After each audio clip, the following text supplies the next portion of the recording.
Take a look at your brows. They're gorgeous. Gorgeous red. Luckily, I trust you. I had so much fun making this video. It was actually a very spontaneous video. It is packed with so much information and some hilarious moments. If you're curious about the brow tattoo process, stick around to the end because you will not want to miss out on all the details. We're going to break down why your brow artist makes certain choices, answer the questions you didn't even know to ask, and show you the day-by-day healing process. I am about to go into the studio to get my powder brows touched up. I think this is like my third or fourth brow touch-up. I like to go about once a year. It maintains like a more fresh, pronounced brow, and it saves me so much time in the morning. I just don't like to spend all the extra time having to like worry about making sure my brows are on point. My brows are very important to me. The very first time I went to get my brows done, I got them microbladed. And as much as I loved them, I found that I liked more of a filled-in look. So the next time I went for my touch-up, I ended up going for the powder brows. I've been sticking with that ever since.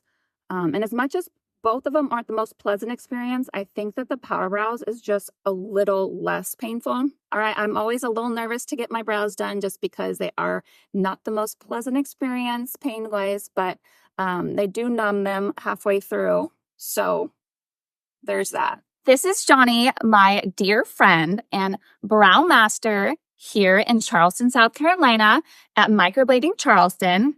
We are about to get started on my powder brows, and afterwards, we're going to ask Jonny a few questions that everybody who is curious about microblading or powder brows needs to know.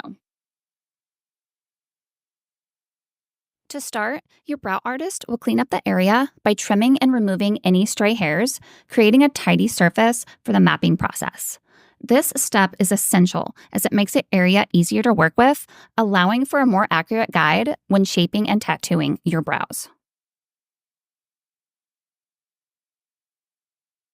The mapping process is designed to create the perfect brow shape for your face. It starts with your brow artist, measuring your facial features to ensure the brows are even and balanced. Then they carefully outline the desired shape onto your skin using a pencil, giving you a preview of how your brows will actually look. Then they make any necessary adjustments to refine the shape and make sure it suits your face perfectly before the actual tattooing begins.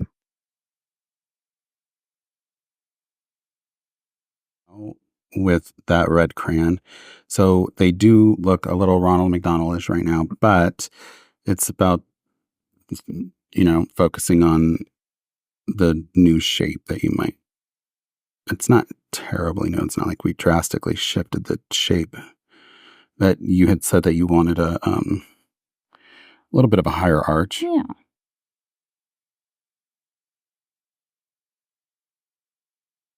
Do you feel like it's better to do this before I got Botox? We want people to have their Botox either like 4 weeks if they're new to Botox. Every once in a while will be like, yes. If you get Botox often, you usually have a faster response, which is 2 weeks. So sometimes we can do that, but we want it 4 weeks. And then if you wanted to get Botox like today after this appointment, I'd be like, okay. Okay, interesting. That is really good to know.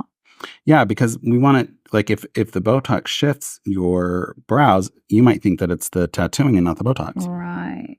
So say, for instance, if someone, had too many units here and then lifted and this one didn't lift quite as much, we're not going to want to bring in that brow up this way. You go get a touch-up of your Botox. And then... I'm going to be like, you're going to want to let that wear down a little bit and see before we match it up with a tattoo. So do you like, that's essentially the size of your brow already. I just ever so slightly brought it up from this right here up. Hasn't been it. Yes, definitely. Do you want to sit up and take a look? So one quick pass and then we'll get you numb. The first pass of ink is done before numbing to create a light base for the shape. The artist shades the brows with tiny dots of pigment, giving them a soft, powdery look. You might feel mild discomfort, but this allows for better precision since the skin is easier to work with before numbing. After this pass, numbing cream is applied for comfort during the rest of the procedure.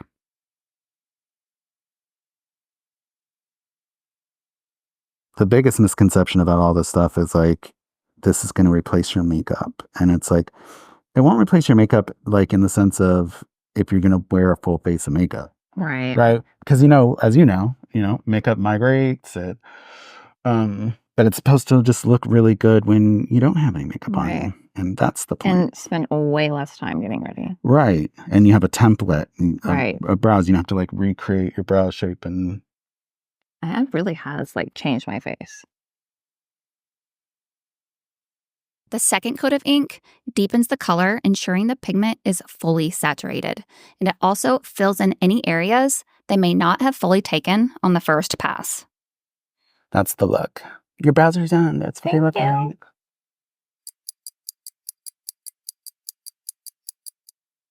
Right now, I am waiting for the final pigment to soak in. This will not be what they look like. This is not the color either. And it can be really scary your first time if you are not aware of the process.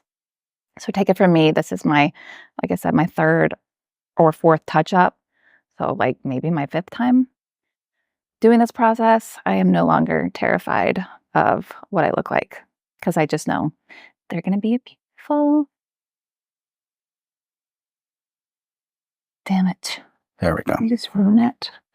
That's okay. We can do a fake reveal. Should we? I do fake reveals all the time.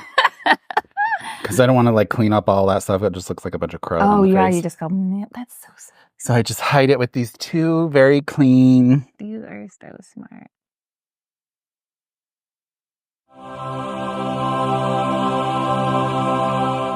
So remember, you're going to clean them 2 times a day, once in the morning, once at night. You know the drill. Don't sweat. Don't do anything. Yeah. Don't touch them.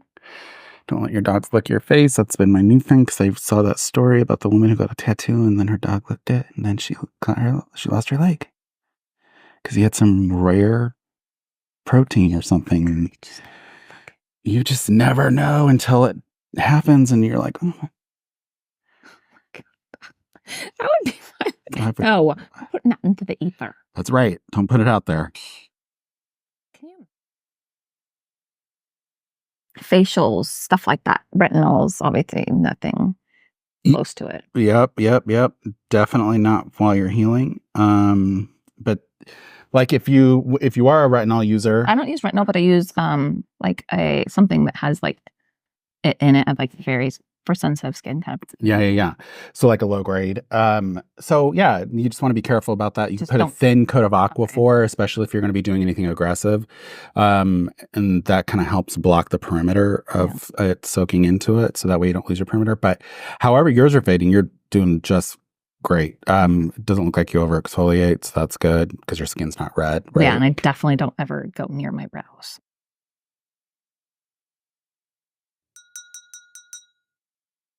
All right, Jonny, time for our questions. Okie dokie. All right, question number 1. Mm-hmm. Can you explain the difference between powder brows, microblading, and ombre powder brows?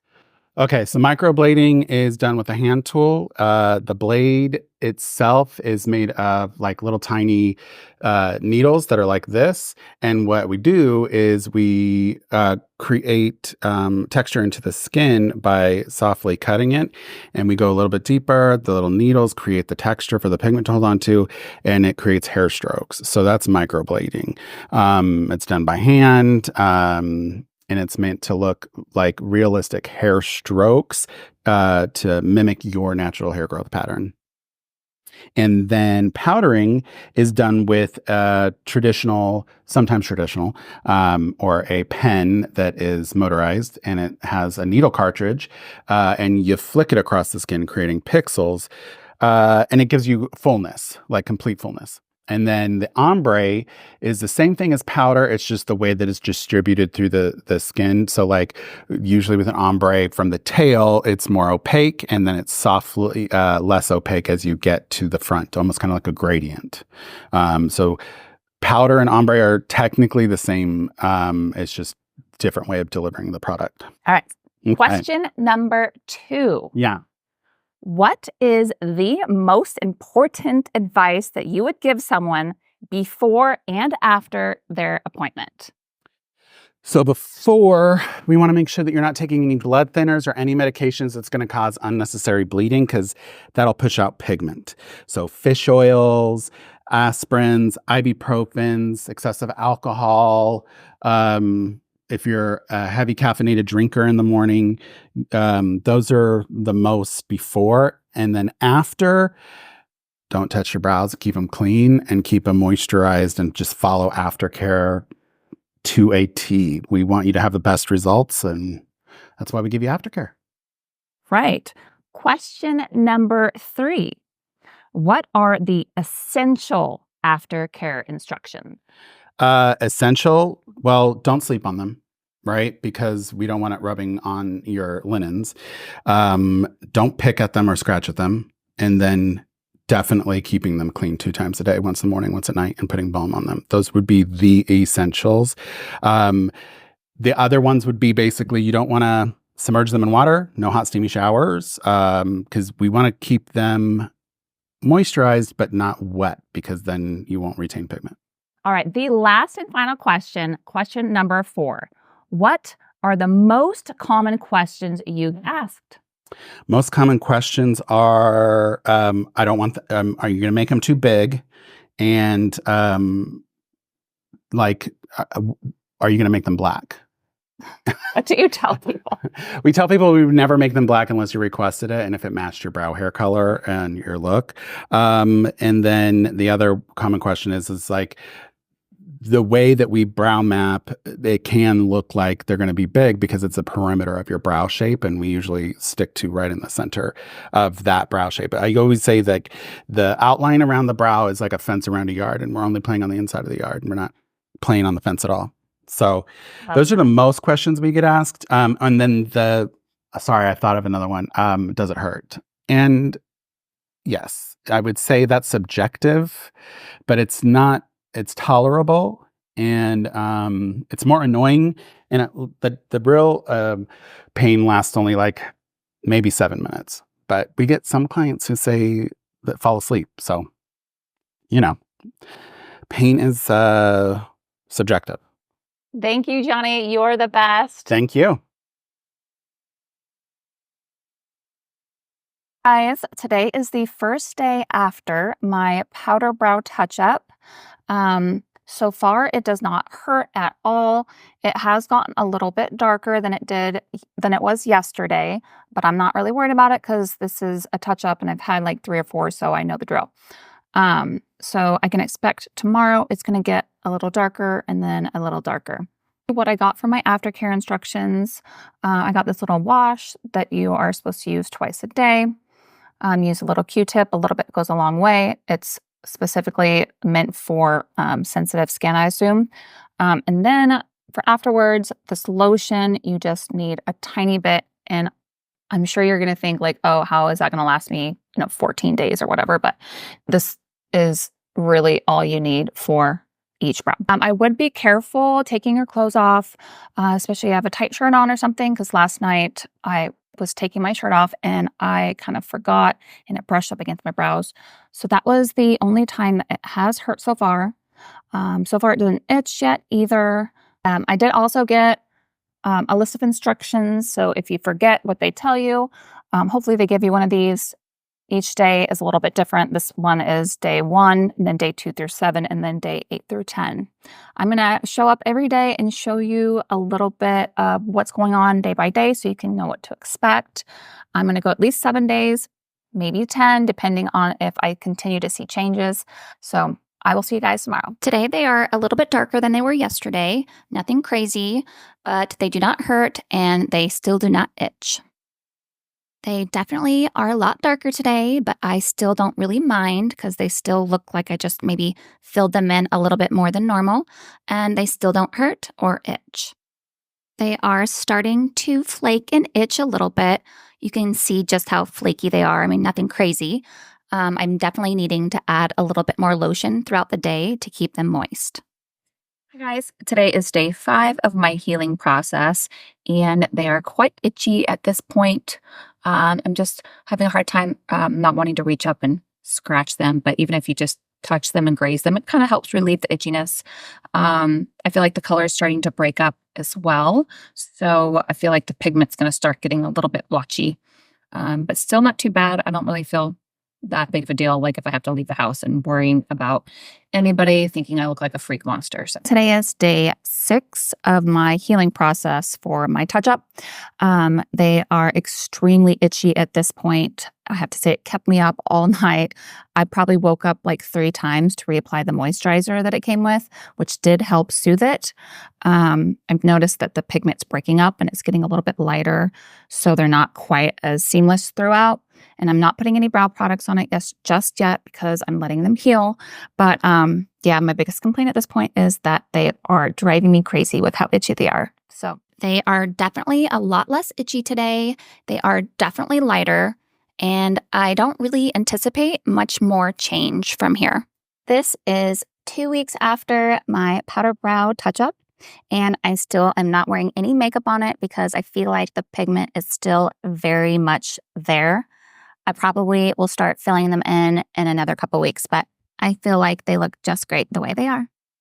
I hope this video gave you some insight into the brow tattoo process and answered a few of your questions. If you have any tips for the healing process or the brow tattoo experience, drop them in the comments below. Do not forget to give this video a thumbs up and subscribe, and I will see you in the next one.